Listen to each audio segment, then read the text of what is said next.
adapter sebenarnya. So daripada adapter tadi dia boleh terima daripada 7 hingga 12 volt.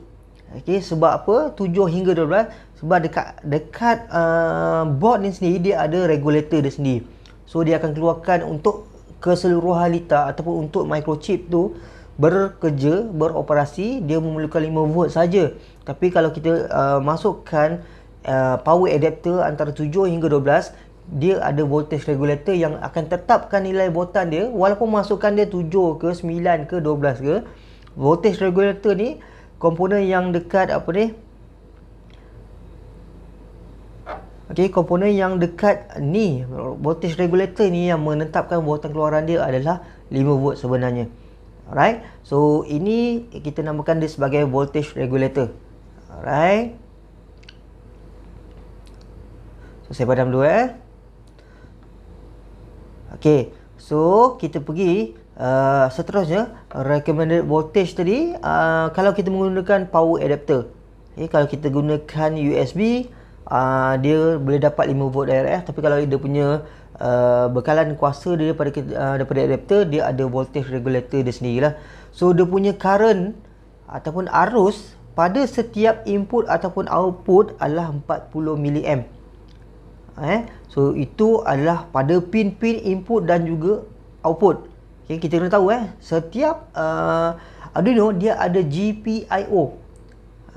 Ni ada soalan dalam orang tanya GPIO tu apa. So GPIO ni adalah General Purpose Input dan juga Output. GPIO, General Purpose Input Output.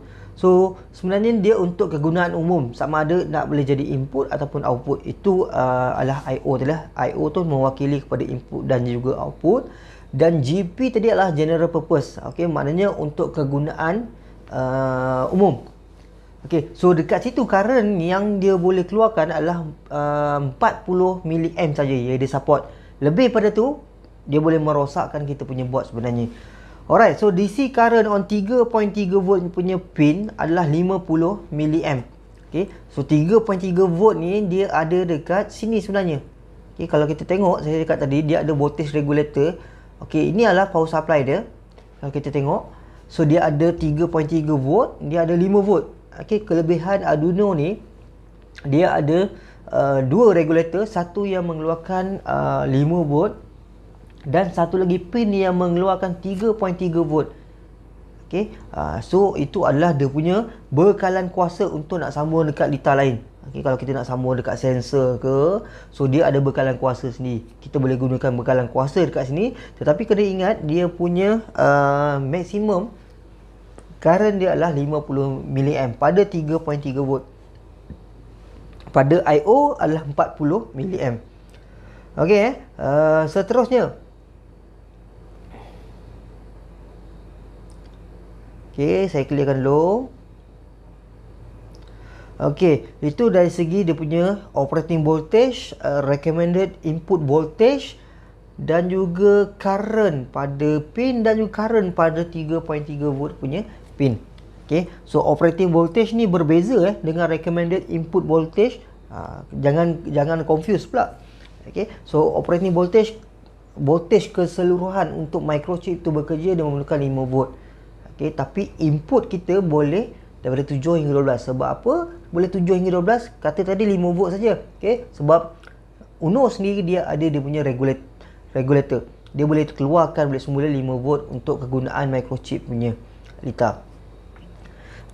Okey, seterusnya dari segi power tadi saya cakap, dia ada V-in, dia ada 3.3 volt, dia ada 5 volt dan juga ada grounding. Okey, so dekat sini V-in tadi adalah directly daripada USB ataupun voltan masukan sebenarnya. Okey, voltan masukan yang daripada USB kita boleh gunakan untuk sambung kepada litar lain. Okey, selain pada tu dia ada keluaran 3.3 volt. Dia ada keluaran 5 volt dan juga normally benda yang general grounding lah. Okey, ground. So dia ada voltan in, dia ada voltan out. Okey, itu dari segi power dia. So V-in tadi input voltage tu adalah when using an external power source. Okey, contohnya kalau kita gunakan kita punya external power source ataupun bekalan kuasa daripada luar, daripada adapter ke USB, kita boleh dapatkan dekat situlah V-in tu. Kita boleh masukkan dia dekat situ ataupun USB ataupun power adapter. Alright, 5 volt tadi ada regulated power supply used to power microcontroller and other components on the board. Okay, untuk kegunaan litar tu sendiri ataupun untuk kegunaan litar lain yang ada dekat atas board tu. So 3.3 volt tadi supply generated by on board voltage regulator. Maximum current dia adalah is 50 mA. Okay, kan saya kata tadi 5 volt dan 3.3. Ada dua je bekalan kuasa yang dihasilkan daripada UNO. Okay, 5 volt dan 3.3. Okay, selain daripada tu dia ada pin. Kalau kita tengok dekat sini ada banyak pin dia.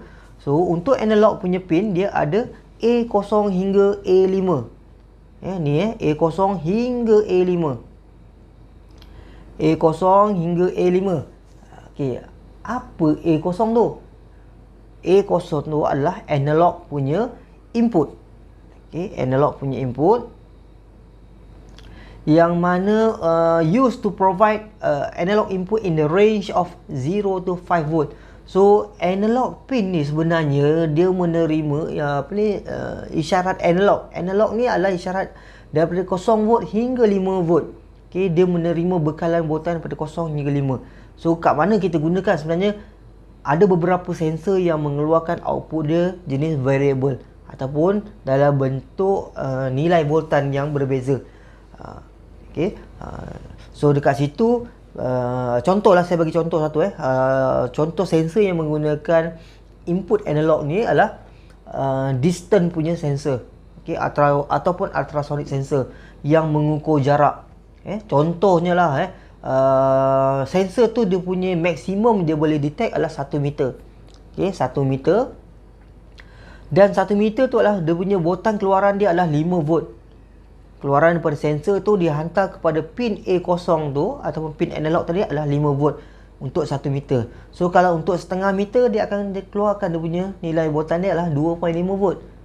Okey, 2.5 volt untuk setengah. Untuk 25 cm pula, tadi 50 cm setengah, 1 meter 100 cm. So untuk 25 cm pula separuh daripada 2.5 volt ataupun bersamaan dengan 1.25 volt. So dia dapat bacaan nilai yang berubah-ubah, variable. Okay, that's why kita gunakan analog. Okay, sensor yang digunakan analog. Contohnya macam sensor apa ni? Sensor ultrasonic sensor ataupun yang mengukur kepekaan cahaya, kepekaan cahaya yang dia punya nilai dia, kita nakkan dia punya nilai yang berbeza-beza. Okay, nilai dia berubah-ubah. Okay, antara 0 hingga 5 volt. Okay, itu adalah analog punya pin. Okay, dekat mana pin dia lah? Dekat sini tadi lah. Okay, A0, A1, A2, A3, A4, A5. So kalau kita tengok dekat board ni pun sendiri sebenarnya dia ada tulis dekat situ analog in. Okay, analog in. So seterusnya lah input output pin, IO pin. Ni special sikit dekat microcontroller jenis ni. Okay, saya cakap video sebelum ni saya terangkan microcontroller dengan PLC dia ada perbezaan yang ketara dari segi pin ni tadilah. Okay, kalau di PLC dia tak boleh nak program pin tu sebagai input ataupun output, tetapi dekat microcontroller kita boleh program pin tu sama ada dia jadi input ataupun output. So dekat UNO ni tadi dia ada digital pin.